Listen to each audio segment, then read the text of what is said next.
Good morning po mga kababayan, ma'am sir. This is Jam, the Filipino channel ng inyong pong lingkod. So today is June 8, 2026 at tayo ngayon ay papunta dyan sa may Oro Central Park, sa may Lane Q, corner 9th Avenue po yan, BGC Taguig, North Bonifacio Global City Taguig, at dadalhin po natin siya sa may Barangay 183 Pasay. Okay, balik po tayo mamaya unti po. Pag nakakuha na po natin sa mga disclaimer lamang po, ang content po natin ay kalsada at hindi ang passenger. Kaya naman saka naman po na may marinig kayo mga pangalan ng lugar, pangalan ng tao, pangalan ng organisasyon sa government o private man yan, ay wala pong kinalaman ng channel na ito. At wala pong pinapatungkulan. Lahat po ng pinag-uusapan dito ay pawang dito lamang po yan sa loob. At wala pong pinapatungkulan sa labas. Magbabalik po tayo mamaya onte pag nakakuha na po natin sila.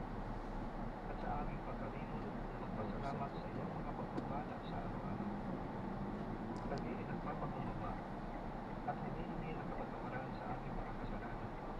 At tulad niyong pinagpitos, aming pinapatawad din ang mga nagkasala sa amin, upang kami rin ay inyong pagpapala.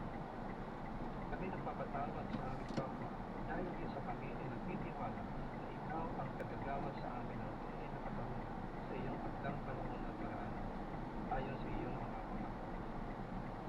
Pagkalooban mo kami ng busikat ni puso o Diyos, at bigyan kami ng pagpapatawad. Papagaling kami ng iyong karunungan at kalagayan. Po. Ay, good morning po ma. GD Dio. Hiniling namin sa iyo na iyong patatagin ang aming pananampalataya at arriving in 28 minutes at 1:26 p.m. This route is toll-free. Bigyan mo kami ng karunungan upang maiwasan namin ang mga maling pag-iisip at sa mga impluensya. Hiniling namin na kami ay iyong muling itayo na saan kami nabuhay. In 100 meters, turn left onto 7th Avenue. Ang tawad at pakikipagbaliktad sa mga taong aming nasaktan. Aming tinatanggap at pinananaligan ang iyong di nagbabagong pagmamahal sa amin. Upang ibigin din namin ang aming In kapwa 40 meters, turn left. Turuan mo kami na laging maging mapagpatawad sa mga nagkakasala sa amin. Tulad ng iyong pagpapatawad sa amin. Bahagila na sa kasaysayan ng Pilipinas sa nakalipas na 40 taon. Noon, ngayon, at sa mga darating pang panahon, patuloy na nagbabalita, maglilingkod at magbabantay. Kasama ng Continue for 600 meters, then turn right onto McKinley Parkway. Continue straight in this traffic light.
Continue straight in this traffic light.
tayong regular programming. Yesterday, tayo po ay naka-spatial mode on yesterday dahil nasa linggo. sustain. Oo, I got you, partner. Wala ka nakita, partner. I like your hair today. Thank you so much. I like your hair din, partner. Talagang nakita ko yung volume, yung pagka-blow dry. Nahihintay ko eh. Oo, thank you. Pansinin mo rin yung buhok. Ang ganda, partner. Parang wala kang split ends. Hashtag shout out, partner. Sinunggol na lahat. Mabiling yung aking barber. Pero naku mga kapamilya ha, patuloy pa rin po natin ipagdasal. Hindi man po tayo special program ngayon dito po sa nangyayaring lito. Diyan po dito sa nangyayaring lito sa may sarangani. Pinagdadasal po namin. No, of course, lahat ng mga kapamilya po natin nandoon. And of course, ang BCMM lagi po nandito para po tumulong sa mga kailangan yung updates. And of course, yung mga nais po ninyong ilapit sa mga kinauukulan, maaari po kami maging daan para po doon. Ang BCMM ay una sa balita at una sa public service. So, huwag po natin kakalimutan yon. But for now, I refrain fine legal po ang programming para po sa inyo lahat na Luzon. Ilang hapon, finally mga chika-bells na tayo ngayon about sa mga patas na maaari po nating mapakinabangan lalo na po sa panahon ng sakuna. Inalaman po na nangyari kahapon ang ating pag-uusapan. But of course, good afternoon po muna sa lahat ng mga nakatutok sa Sky Cable Channel 36. Good morning, good afternoon, good evening din po sa lahat ng ating pamilya nakatutok sa The Filipina Channel, Iowa TLC, YouTube Live, Facebook Live ng BCMM Teleradyo. At syempre, lukos sa lahat ng mga nasa kalsada po ngayon, mga kapamilya po natin nakikinig dito po sa CCMM, numero 1 sa aksyon. Dito po yan sa Metro and Mega Manila. Kung kayo po may mga katanungan, yung mga kahapon ay nagbabalak kong kausapin ang ating napakapoging freshly cut here. Other than weather project, pwede nyo na po ipadala sa amin po mga hotline. 0919-278-3000 po yan at pwede rin po kayong maging live caller sa 8924-4101, locals 5671, 5672 at 5673. Kaya po, tawag na, text na, comment na sa Hello Attorney. Hello Attorney. Sa House po, 5 ng hapon, natin na po alamin na natin Tuesday left on. Kaso ng batas, ang mga karapatan mo, Hello Attorney. Ano nga po ba ang sinasabi ng batas for tonight pagdating po sa proteksyon ng ating po mga chikitings, mga kabataan, lalo na po sa panahon ng kalamidad. And we ask this question kasi po kumalat nga po sa social media ang kalunos sa mga videos ay takot sa mga bata sa gitna po kasagsagan ng kanilang school opening Day of school. na mangyari po incidente. So, natatanong natin sa mga authorities yesterday, no, ano po ang mga assistance na pwede ibigay sa mga bata po kasi ang hirap po, hindi ko naman talaga at first glance makikita kung may dalang trauma yan. Yes, May mga nakikita eh. Hindi naman sa yung parang sugat or pasa. Nakitang-kita mo. Opo, so gusto po namin malaman dito, attorney, may mga assistance po ba tayong pwedeng makuha sa ating pong pamahalaan para po sa mga ganito pong klase ng sitwasyon? Meron, partner. Pero bago natin puntahan itong Children's Emergency Relief and Protection Act, uhugot muna tayo sa ating 1987 Constitution. At ito, ilang ulit na natin sinasabi dito sa Hello Attorney. Ayon po sa ating konstitusyon, pag pinag-uusapan po ang mga bata, lagi po ang inilalaan ng ating batas, ng ating konstitusyon, ay yung tinatawag na special protection. At ngayon po, makikita natin kung gaano special yung special protection galing sa ating konstitusyon, lalo na dito sa halimbawa ng RA number 10821 or tingnan natin Continue straight at this traffic Emergency light. Relief and Protection Act. Okay. Pinag-uusapan po natin ang mga bata sa panahon ng trahedya ng kalamidad. Karaniwan, kaya na naisip natin yung mga bata sa eskwelahan, first day of school. Dito, sa batas na ito, ang sinasabi, partner, yung paggamit halimbawa ng evacuation center or yung school as an evacuation center, dito nakatangga or na sinasabi, hindi dapat yan ang first option.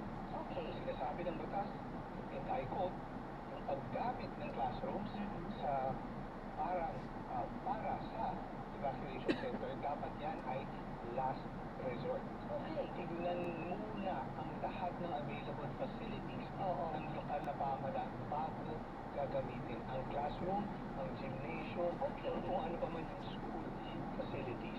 So number 2, bukod sa dapat last resort, dapat sabi ng batas, gamitin siya as brief as possible. Yung pinakamaikling panahon na pwede.